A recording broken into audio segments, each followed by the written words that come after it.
আপনারা খেয়াল করবেন যে বর্তমানে যে গণতান্ত্রিক সরকার প্রতিষ্ঠিত আছে মাননীয় প্রধানমন্ত্রী জনাব তারেক রহমানের নেতৃত্বে, আমরা মাননীয় প্রধানমন্ত্রীর নেতৃত্বে এই সরকার চেষ্টা করছে বাংলাদেশের প্রজন্মকে, আমাদের ইউথকে যেরকম শিক্ষায় ভালো শিক্ষাদান এবং আন্তর্জাতিক শিক্ষায় শিক্ষিত করে যেন আমাদের প্রজন্ম, আমাদের ছেলেমেয়েরা যেন বাংলাদেশে ফিরে এসে তারা যে নলেজটা গেইন করেছে সেটার জন্য বাংলাদেশের উন্নয়নে, বাংলাদেশের ডেভেলপমেন্টে তারা কাজে লাগাতে পারে। আপনারা দেখবেন যে আমাদের মাননীয় প্রধানমন্ত্রীর চারপাশে এখন অনেকেই আছে কিন্তু তারা বিদেশ থেকে পড়াশোনা করে এসছে, তাদের বিভিন্ন এক্সপার্টিজ আছে যারা দেশের স্বার্থে, দেশের উন্নয়নের স্বার্থে তারা কাজে লাগাচ্ছে। আমরা চাই যে আমাদের ছেলেমেয়েরা অবশ্যই বিদেশে যাবে, পড়াশোনা করবে, কিন্তু বাংলাদেশে এমন একটা এনভায়রনমেন্ট আমরা তৈরি করি। বিগত সরকারগুলো গত 17 বছরের শোষণ করেছে, কিন্তু আমাদের ছেলেমেয়েদের জন্য কিছু দিতে তারা ব্যর্থ হয়েছে। আমরা চাই এমন একটা পরিবেশ বাংলাদেশে তৈরি হোক, একটা সেফ পরিবেশ, একটা বিনিয়োগ বান্ধব পরিবেশ, একটা সিকিউর পরিবেশ যেখানে মানুষের সিকিউরিটি থাকবে এবং আমাদের ছেলেমেয়েরা বাংলাদেশে এসে বিনিয়োগ করবে, এন্টারপ্রেনার হবে এবং সরকারকে ডিরেক্টলি দেশ গঠনে সহযোগিতা করবে।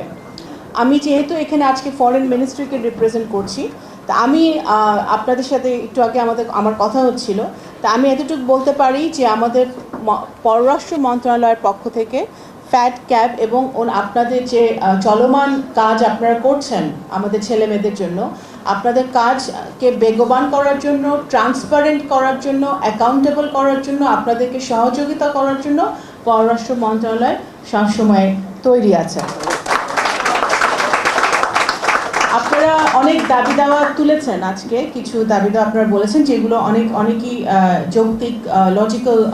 আপনাদের ডিমান্ডস আছে।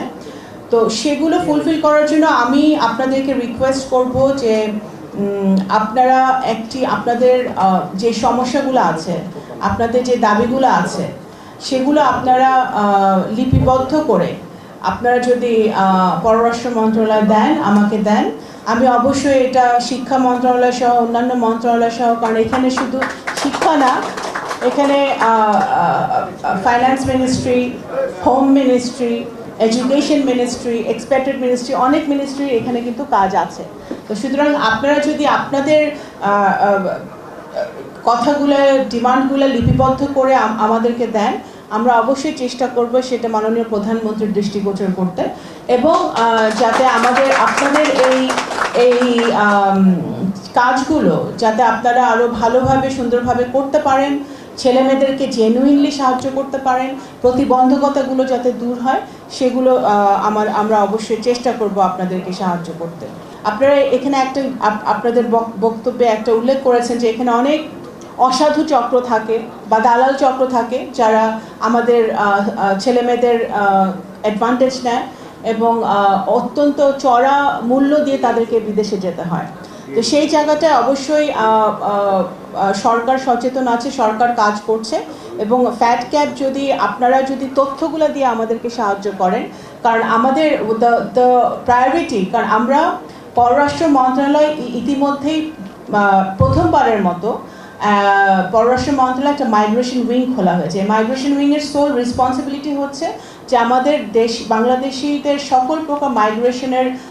প্রবলেমগুলো অ্যাড্রেস করা। তো আপনারা যদি আমাদেরকে এই তথ্যগুলো দিয়ে সাহায্য করেন, কারণ আমরা যৌথভাবে আমাদের ইউনাইটেডলি কাজ করতে হবে এই দালাল চক্রগুলোকে আইনের আওতায় আনতে, এবং আমাদের ইউনাইটেডলি কাজ করতে হবে এই যারা অসাধুভাবে আমাদের ছেলে মেয়েদের ভবিষ্যৎ নষ্ট করছে তাদেরকে আইনের আওতায় আনতে। তো সেই কাজটা কিন্তু আপনারাও সরকারকে তথ্যগুলো দিয়ে সহযোগিতা করতে পারেন। আমি আপনাদেরকে আশ্বস্ত করতে পারি যে আপনারা যদি সঠিক তথ্য দেন এবং আমরা যদি সেই তথ্য যদি প্রমাণিত হয় তাহলে অবশ্যই সরকার এদের বিরুদ্ধে ব্যবস্থা নেবে।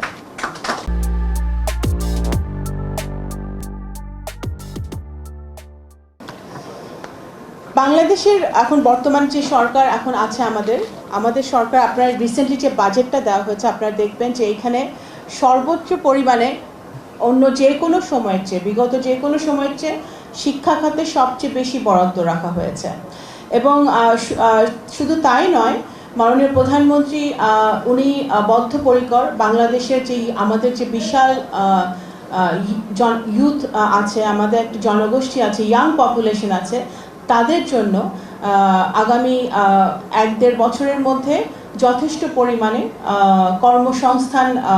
ব্যবস্থা করতে, এবং সেই কর্মসংস্থান দেশে এবং বিদেশে দুই জায়গাতেই, এবং সেইটা অ্যাচিভ করতেও কিন্তু ফ্যাট ক্যাব আমি মনে করি ডাইরেক্টলি এবং ইনডাইরেক্টলি অনেক ভূমিকা রাখতে পারেন। কারণ আপনাদের কাজ, আপনারা যেই এডুকেশনের সেক্টরে যে কাজটা করছেন, আমাদের ছেলেমেয়েরা শিক্ষিত হয়ে যদি দেশে ফিরে এসে দেশে বিনিয়োগ করে, দেশে কাজ করে, তাহলে দেশের অর্থনীতি সচল হবে এবং আমাদের ইকোনমিতেও আমাদের ছেলেমেয়েরা ডিরেক্টলি সহযোগিতা করতে পারবে। শুধু এই কনভেনশনাল এডুকেশন না, আমরা vocational training, TVET, different levels of skill, different various skills, এগুলো নিয়েও আমাদের মন্ত্রণালয়গুলো অত্যন্ত জোরালোভাবে কাজ করছে। কারণ আমরা চাই যে শুধু কনভেনশনাল ট্রেনিং না, আমাদের ছেলেমেয়েরা বিশেষ করে যারা রুরাল এরিয়াতে, যারা বিভিন্ন জেলা থেকে আসে, উপজেলা থেকে আসে, তারা যেন খুব সহজে একটা দক্ষতা অর্জন করে তাদের নিজেদের এবং তাদের পরিবারদেরকে সহযোগিতা করতে পারে, সেই জায়গাটার থেকেও কিন্তু সরকার খুব ডিলিজেন্টলি কাজ করছে।